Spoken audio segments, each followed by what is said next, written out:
It was going to be a tour of 10 people of the base, but was canceled by the garrison commander on Oahu because after Auntie Maxine spoke at the gathering at the park, we decided we'd have a protest.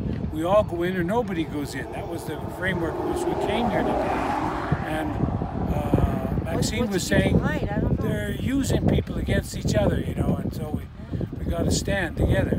But so anyway, the tour was canceled for today, so it just became a protest. But I think it was good that everybody came out here to link up protests against the ongoing bombing here, desecration, and its new militarism, which is this special ops on all islands everywhere.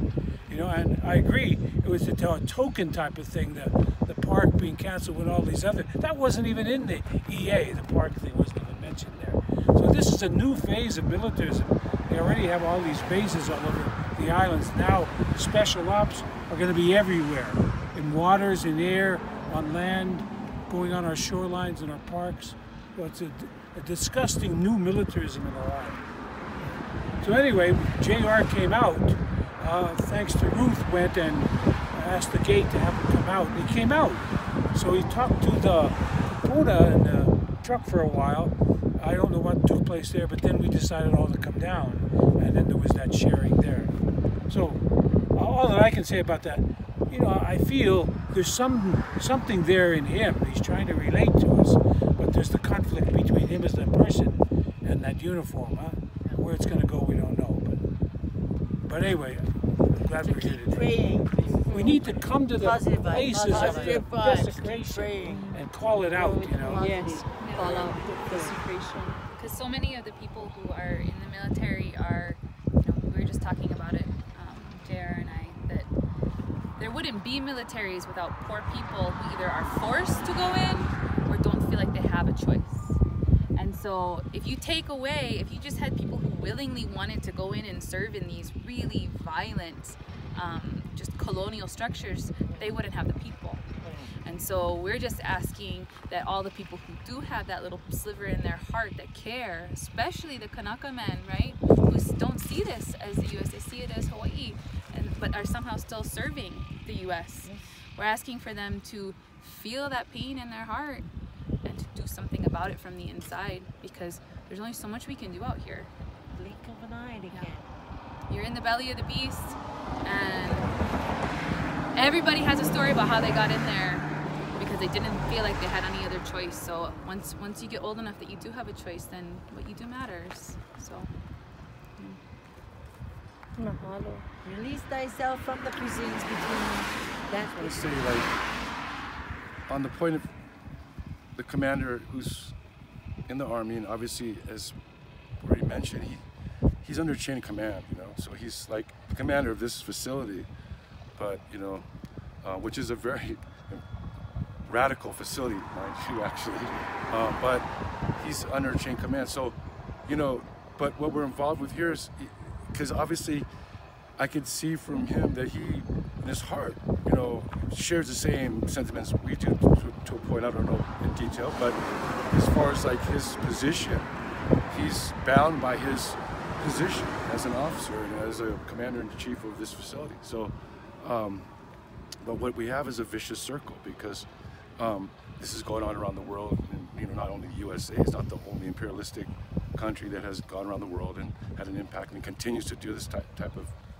thing. But here in Hawaii, you know, Hawaii is the last place they should have any military research and development, practice exercises, live fire training, bring up anything that's toxic, anything that can affect our groundwater. Obviously, I mean, this is the common sense, but in totality, we're in a vicious circle because the corporations and the financial structures that dictate the military economy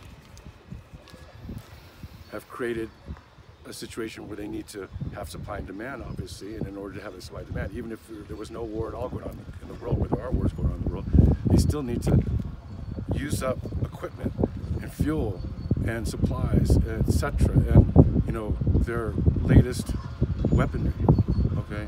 And so, in my opinion, if we can't stop that, obviously globally, we all want world peace. I don't think anybody doesn't want world peace, but if we can't stop that globally right away, but at least if we can excise this monstrosity out of Hawaii, because it's just totally inappropriate in all levels, environmentally, but obviously spiritually, in however you want to terminology you want to use, holistic, whatever, the whole entire spectrum, every angle, every dynamic, everywhere the crystals cut, it's not pono, it's not right, it shouldn't be here.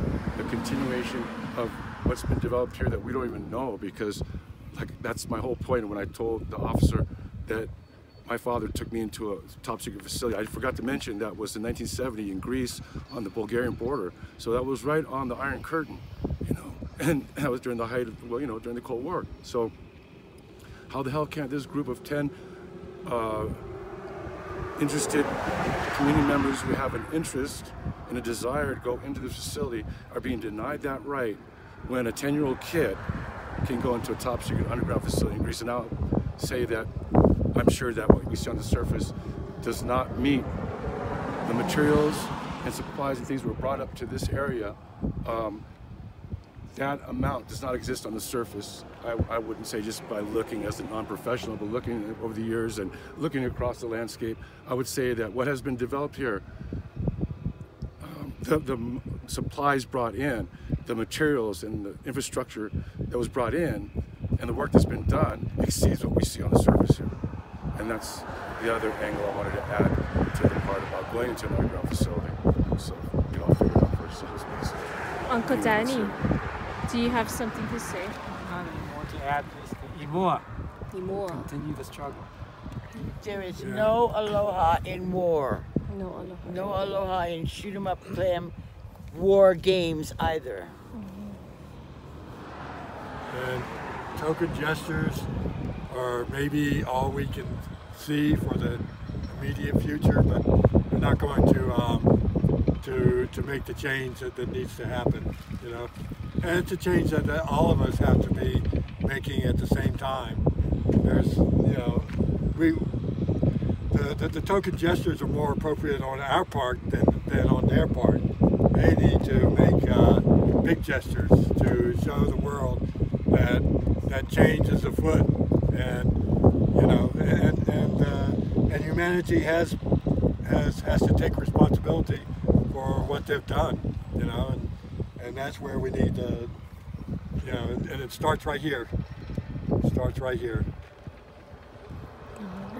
I think we had a new phase in the Pōhakuloa movement, and I think a big impetus was when the Haas students went to Kaho'olawe, came back all inspired, and these young people put together that, videos to tell the story, and then they said, we got to do something on this island, right? And Auntie Max, who's just partly, she's written about her story in the book that's just been published, she came and responded to the students and gave us a challenge, and I think that raised up the spirit of all of us that we're not going to just play the game and just do DU oxide. We're going to push for stop the bombing, right? And I think that's why we came. So I'm glad we had the Kanaka Maoli out with us today, because the danger is he is always tempted to play us off against the others, right? And so we know that he already gave permission to one group to go in, give whole kupu, and then so we don't know whether, that's who's calling the shots on doing that. And so I'm glad today we were able to come. I'm glad a Haas student and her parents were here, and came. So I think it's pushing the movement forward. And I think, my goodness, a beautiful day for the movement to go forward. I think the great turnout of the people, and I think it's going to be a special day.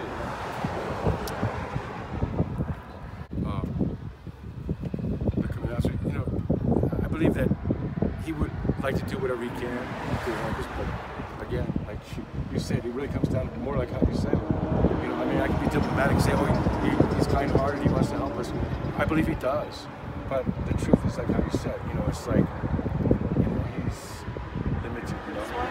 And so, but we do have a good chance, I believe. It's a very, very positive, like Auntie said too, it's like it's very positive because whatever we got to take what we can get, right? And to me, it's a blessing he's here because just the exchange we had today, I don't know, I'm sorry, I'm colorblind, but I haven't been to anything like this up here with you guys. So I don't know how the interaction went myself personally, you know, other than what I could hear second or third hand. So, you know, my experience today, I suspect was probably different than some of the past command officers that you guys dealt with. Is I guess what I'm trying to say. A good example is like the person that came, that took pictures, and then sent the guard to come tell us that we couldn't park there, and I had to explain to the guard that we weren't parking there, that we had to put it in the car. I'm certified disability. I have a blue card, you know, but we're not parking. Well, he was taking pictures, and so the brother understood and he said, "Okay, I don't understand, da da da da." That would happen. So I walked over to the man as he took my picture. You know what I mean? And he really, like, said, "Yeah, I did." I said, "Well, you know, I don't appreciate you taking my picture. I'm not gonna take a picture of you. Well, if you want to take a picture of me, you can." And I looked at him like, "No, I don't want to take a picture of you. I just don't appreciate the fact. What is your name? Who are you?" You know what I mean? And the disrespect, because he started walking away, and I looked at the brother, like, you know what I mean? And so that's what I'm talking about when I'm talking about the deoccupation. You know, I respect the fact everybody chooses they love their country, they love their flag. I hear all the stories and all the rhetoric and all that stuff. My kai, but you know, we have our own, and I'm having a hard time alone, with a handful in my canoe. I'm looking for people that are gonna be in my canoe. They're gonna help me heal this. If you're not in my canoe in the vault, then jump, big jump. You know what I mean? Because this has to happen yesterday. You know, and that's why I've been asking these guys out of necessity, how can you assist me in removing this toxic waste? You know what I mean? You have the human resources. It all came through that ports of entry. And I'm not just talking about an island, because the kingdom consists of more than just 1 or 8. And it doesn't just the 3 mile out. No. Incorrect. Misinformation. It's the whole Hawaiian archipelago.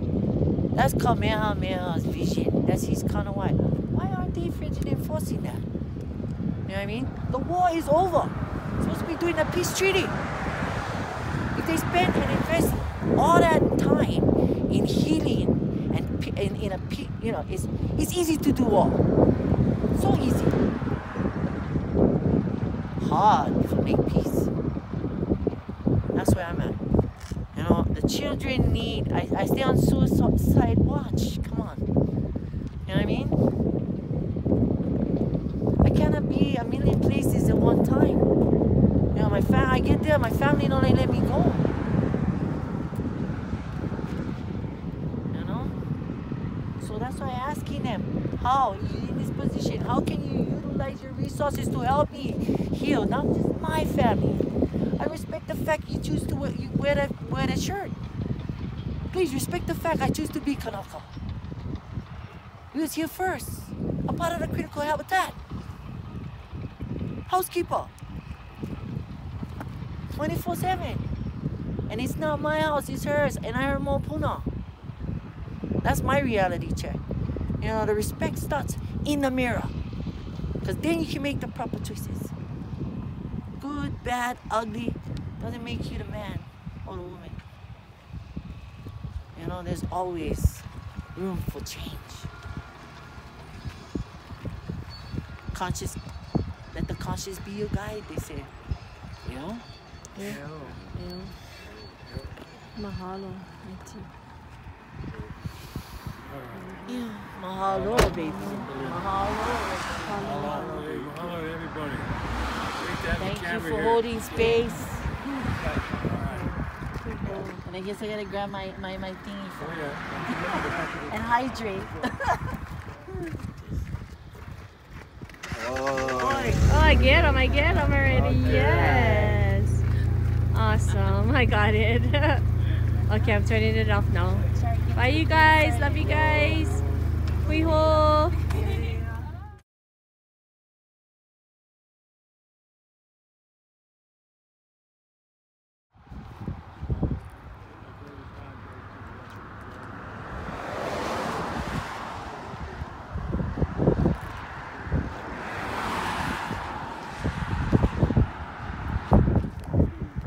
Get to work. It's a video.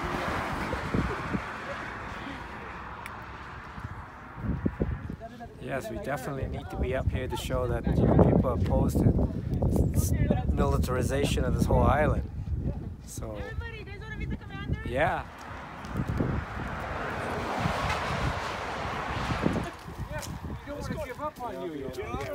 I can shoot your email. I think yeah, I got your email. It's off. How are you? I get to meet you. Hello. PE. P. How you doing? Hello. Hi, JR. Hey, mahalo for coming out. I just want to say hi. I got a meeting, but I just want to say hi. How you doing? Hello. How are you?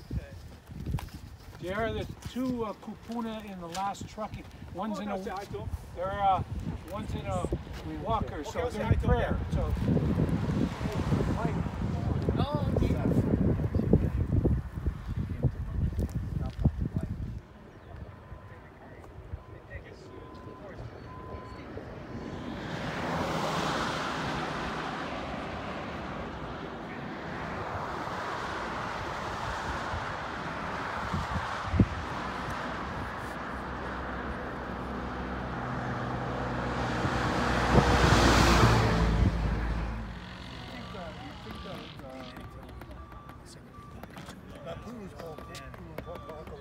Yeah, just two.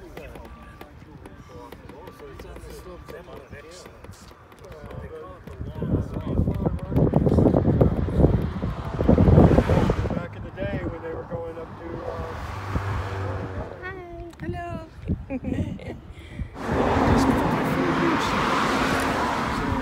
thought I'd stay my 4 years, and I still remember I was praying. I was in Georgia. I was like, okay, God, like, what is that you want me to do? You want me to stay in? You want me to stay get out? You know, what is that you want me to do? And like, you know, like I grew up from a Christian family, especially my wife's side, and they just said, just pray. Like how Auntie was, just said pray, and I just prayed. And then God is like telling me, like, stay in, and I just stayed in. I just stayed in. And then just more recently, I never thought I'd be the Pōhakuloa Training Area. Never in a million years. If you told me I had $1 million, if I wanted you bet red or black, and red being you become Pōhakuloa, I'd be like, okay, I'm betting the other side. I never thought I'd be here, and I'm here. You know, and I understand. I feel you guys hurt, man. I really do. I really do. I grew up here. You know. So I understand. How can you help? Yeah. You know. So I'm trying to figure that out. Right? I just. Right? So like you guys like. So it's like I understand that, right? So like, I'm trying to get educated. Right? I'm trying to get educated. Like the same thing like you're saying, right? Like with Dr. Thomas, like yeah, you get. I was like, I'm trying to get educated. I am. I'm trying to get it. That's what you do. Education. Like I like share with her. I was like, hey, like knowledge is power. Yeah. You know, just get educated. How you use the power. Right, exactly. How you use the EQ. Right. That's the question. And it's actually, I was For the just benefit of the right. I was sharing this with I was sharing this with Auntie, right? So like I was sharing like who my wife is related to, being a Reeves, right? Like I just Can I share something with you? Yeah. Since you mentioned ROTC. I mean, I'm a lot older now, but when I was in college, I was in ROTC for 2 years. Yep. Okay, at UC Berkeley. I thought the United States was defending people around the world. Right.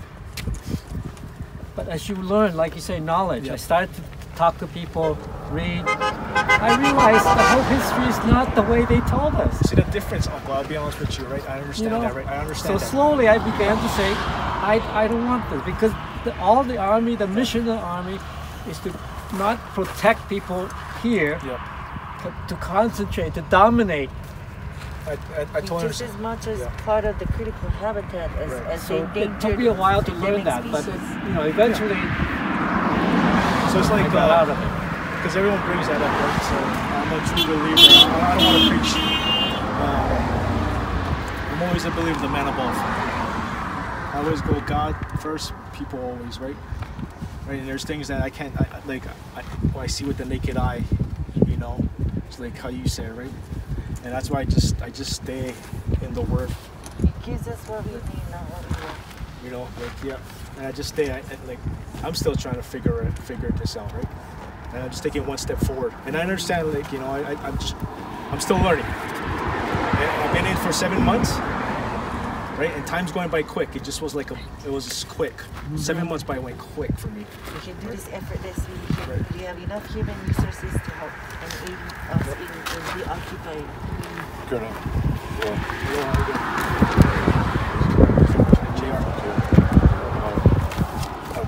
I was just interested in your story because my father has a similar story like you. In World War II, when they bombed Pearl Harbor, he joined the military while he was still in high school. He got kicked out of camp. He went to St. Louis, and he registered, but not by choice, by court order. And he went to the army. And they stationed him to Italy. He was a cook in Livorno. And they made him an MP. He went to PS. This is near the end of World War II. And my mother was born in Dalmatia, on the island of Mostovo. And when the war came out, the Germans occupied the island, but it was a signal corps. They weren't like blitzkrieg, like it was just radio techie guys. They wanted an outpost in the Adriatic. So they took over the island, but it wasn't violent or anything like that. They drank wine, ate the food. The partisans came from the coast, Tito, and the Serbian partisans came, and they killed the Germans. And they shot my mother's oldest brother in the head in front of everybody because they were kind of roughing up my grandmother. And he was like, hey, please don't hurt my mother. And they just grabbed him in front of everybody and shot him. So my grandfather was a retired captain from the Royal Austro-Hungarian Navy. He said we'd go to the coast where his wife, my grandmother, would come from Zadar. Zara is the jewel of Adriatic. It's possibly one of the oldest cities in modern civilization. And so they went to the coast. Meanwhile, the Germans occupied Zadar or Zara. And the Americans and the British wanted to rout out the Germans, so they had a very intense bombing of Zara. My mother was in school at the time with her classmates, teachers, and the bombs came down, and she had to find her way back to the family.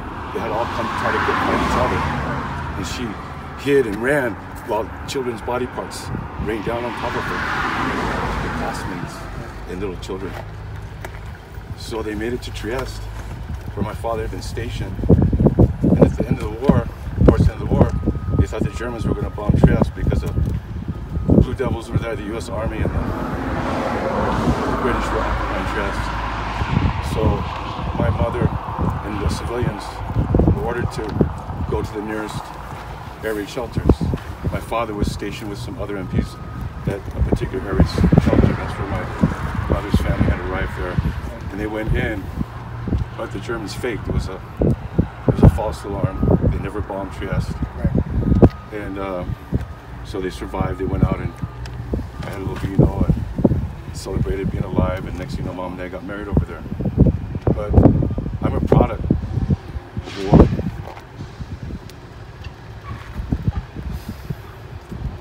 Hawaii is not a place that should be involved with that. My father went from being a cook to being a colonel, commander-in-chief, before he retired. When he retired, 766 Military Intelligence Group, which he ran, part of Italy basically. He was all Army, marksman, Camp Perry, Ohio in the 50s, top marksman in the country. Went to Belgium with a broken wrist, and he shot with his left hand, and he's ninth in the world. he spent his career, he got an extended as a reserve officer, but was active during the time.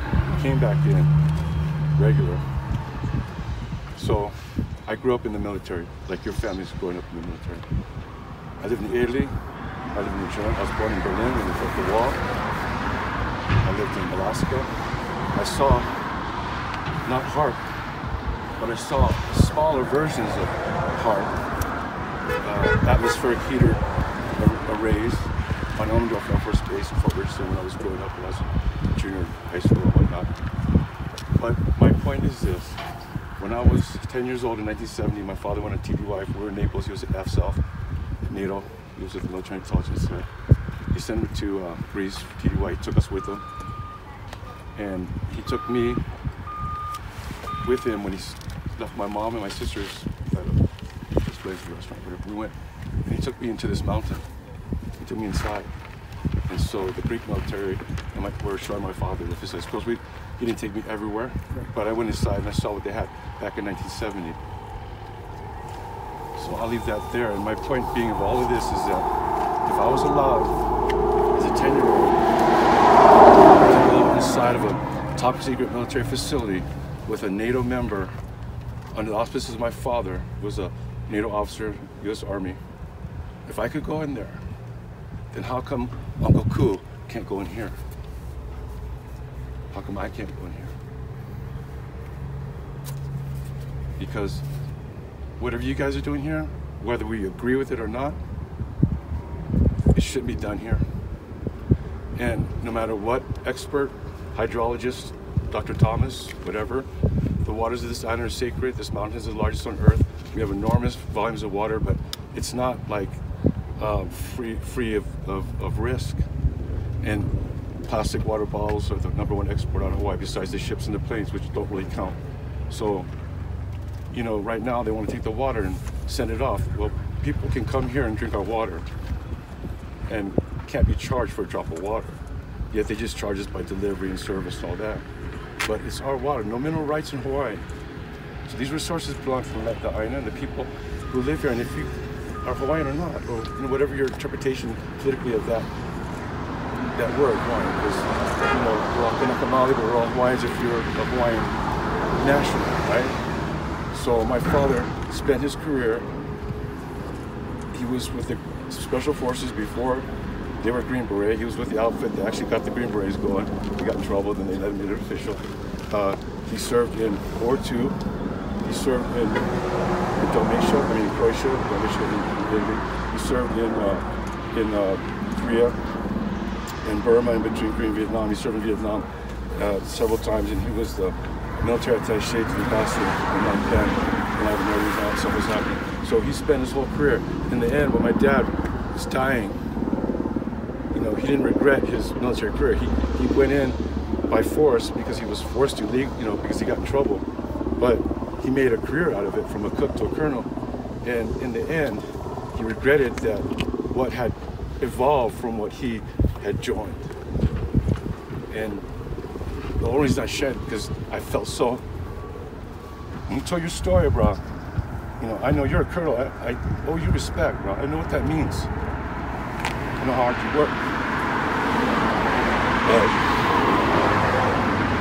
you gotta find ways that we can work together better than, you know, the status quo, like what everybody's basically saying. We gotta find new, innovative ways where we have an opportunity with someone like you to make that connection now. So I'm just, aloha you, bro. I appreciate you, you know. I hope that you can do whatever it takes and somehow use your mana to, whatever you gotta do to, you know, get someone to help you, to help us, to help everybody. That's, thanks.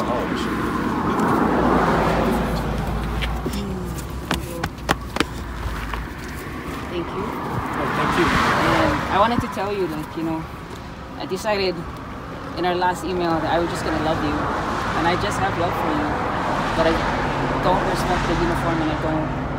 And the Āina deserve justice, and the water and the people. And so when I speak to you, I speak from a fierceness of my heart for that love. But I have love for you, and I also have deep compassion for you, because I don't know how to mihi bombs dropping on Āina.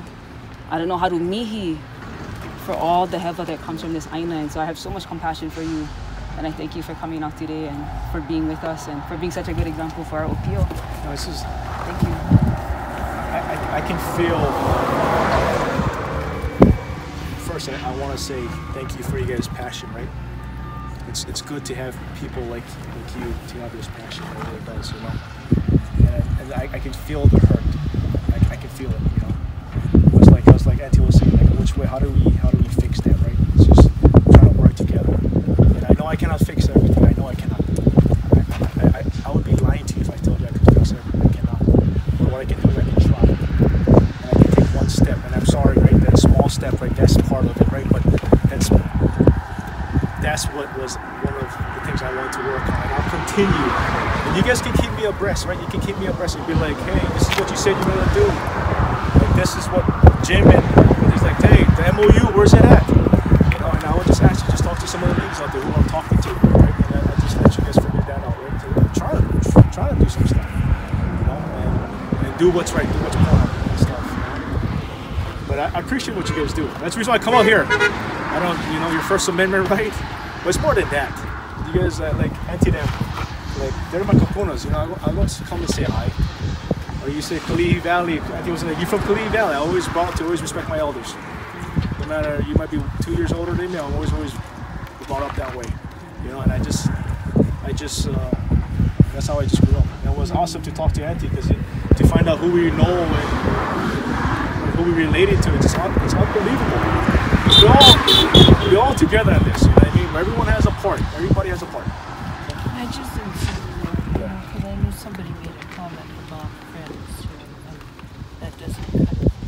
God puts us all together this time for a reason, yeah? He said he can try and do all that he can do. I'll tell you who blessing is, he's a prayerful person. And who can do the impossible is right above us.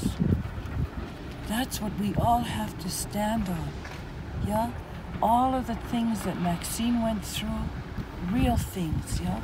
Certainly hurt, anger, that's what I witnessed. The anger still lives in her today, and yet it was 1977. But you know what? When she speaks akua, she's turning us all to who makes her go step forward and speak the past. It's the impossible can be done. Pray. He's in the right place. Honor that. He is a prayerful person, and thank you for your story. Because you see, not a mistake. I'm taking notes because I know nothing, but I'll tell you what I do know. Is when the Lord brings us together like this isn't we're out below who? God himself. He's hearing every voice. Know that it's up there. He's here for a reason. 3 years, perfect. Because 3 years is just number. I'm going to just share something quickly. I know nothing. I got really sick in 1995. I thought I was dying. The voice never stopped speaking to me, and this is what he said. You are my chosen people from Mauna. You love and love, you forgive and love. Everything that's been taken shall be returned unto you. All wrongs will be made right. Everything you see here, write, record, create a paper trail. That's for all of us, okay? You will never be alone. I will always be with you. Kamehameha will lead my people of the world home. I never saw him. I saw many visions. First vision was hundreds and hundreds of Polynesians marching in the clouds. I'm at Pulimomi Hospital. I'm seeing this. Back of the Polynesians at another level, all are elite, but I didn't see Kamehameha first. So when he said that, I said I didn't see him. You did. I didn't. Then I remembered the first vision was my nephew who died of AIDS on a gurney. He's coming up on the gurney. Jesus is standing in front of Uanupali with a little boy. Didn't know who that little boy is. Today I can tell you because my puzzle is finished. That little boy was Albert. Queen Emma's 4-year-old son. That's Prince Albert. Where Jesus was standing with his arms out and my nephew's gurney going on him, he stands him out. It's Nu'uanupali. That's the battle of Kamehameha, where he unified the islands. That's when the kingdom was formed. So I just acknowledged Nu'uanupali, and the voice said yes. This is what I can share with you folks. For those of you who can take it, know that it came from God, because others have said other things, but you know what? He's chosen. Trust the position that he holds. Support him in prayer. Things are going to open up. Everything will open up. We're not up here by mistake. And don't take this angered walk. Please don't take it. We're past that. Our queen was held prisoner in her own palace. And she wrote this prayer in the palace. Forgive them, for they know not what they do. Come and save my people. This is what she left for us. And he heard the prayer. He is coming. Trust it. That's why he's here. We're all not here by mistake right at this moment. You know, and I'm humbled to be able to share these things with you. I saw a photograph that Auntie Trish showed in the sky at 9:45. Not a mistake. The signs were shown. So, you know, thank you, JR, so much. I just ask if we can all just pray before we leave. For those of you, I'll get up. If you can just, I'm going to hold your hand. If we can just join hands.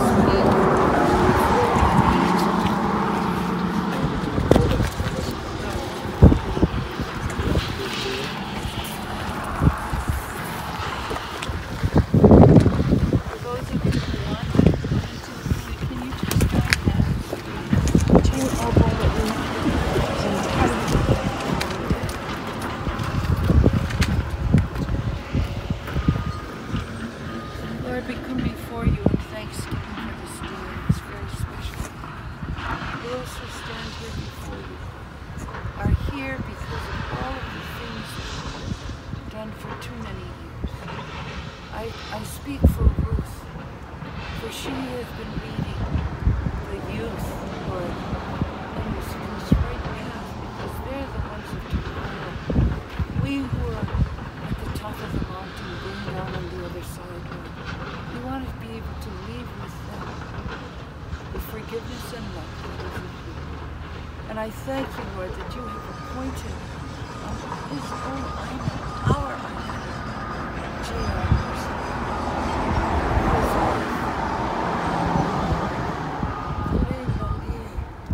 not a mistake, that you have this person, his wife, whose name means calm, because that's what you're going to do.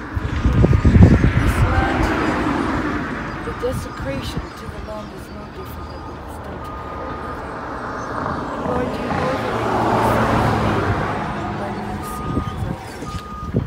she gave it to you, and she was taken into Pōhakuloa at a time when it was illegal to step foot on that island. And she was taken through all of that in safety.